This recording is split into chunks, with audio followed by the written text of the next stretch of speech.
หัวพันเริ่มก่อสร้างอนุสรณ์สถานกองห้อยป้องกันอากาศ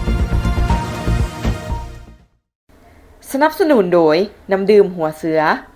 ในวันที่10 ตุลา 2025แขวงหัวพันได้จัดพิธีเปิดโครงการก่อสร้างอนุสรณ์สถานกองห้อยป้องกันอากาศกองห้อยเสา7วีรสนป้องกันตัวเมืองซ้ำเหนือขึ้นอยู่ที่ภูขี้แบ้บ้านนาเวียงเมืองซ้ำเหนือแขวงหัวพันโดยมีท่านพุทธพันธ์แก้ววงใส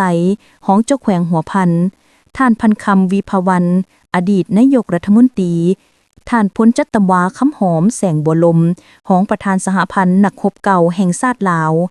มีบรรดาท่านการน้ำแขวงเมืองซ้ำเหนือหัวหน้าแผนกการอมข้างแขวงเข้าร่วมนำโครงการก่อสร้างอนุสรณ์สถานกองห้อยป้องกันอากาศกองห้อยสอนเจ็ดวีรสนป้องกันตัวเมืองซ้ำเหนือแขวงหัวพันเป็นกิจการที่สำคัญหนึ่งซึ่งจะได้ก่อสร้างระบบคุ้มครองคุมปืนเฮือนจำลงและเวียกอื่นๆจำนวนหนึ่งกองกำลังป้องกันอากาศกองห้อยสู่จิตวีรสนได้ที่เฮ็ดหน้าที่ป้องกันทางอากาศตัวเมืองซ้ำเหนือแขวงหัวพัน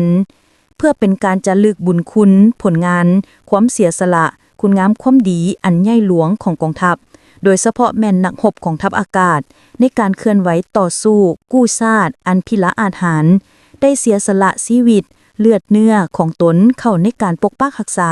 ป้องกันตัวเมืองซ้ำเหนือในระยะสงครามทั้งเป็นการสร้างสิ่งจารึกยั่งยืนทางด้านข้อมูลประวัติศาสตร์ให้แก่คนรุ่นหลังได้ศึกษาเรียนรู้เป็นสถานที่สำคัญในการท่องเที่ยวด้านประวัติศาสตร์ที่ติดพันกับธรรมชาติและวัฒนธรรมตื่นอีกแขวงหัวพันเป็นแขวงวีรชนฐานที่มั่นของการปฏิวัติลาวถิ่นกำเนิดของสปป.ลาวชาวแขวงหัวพันมีความเอกอ้างทะนงใจ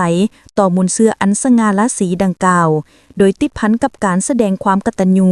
ต่อผู้นำของพรรคและกองทัพซึ่งได้ต่อสู้ปลดปล่อยเพื่อปกปักรักษาแขวงหัวพันให้มั่นคงตลอดมา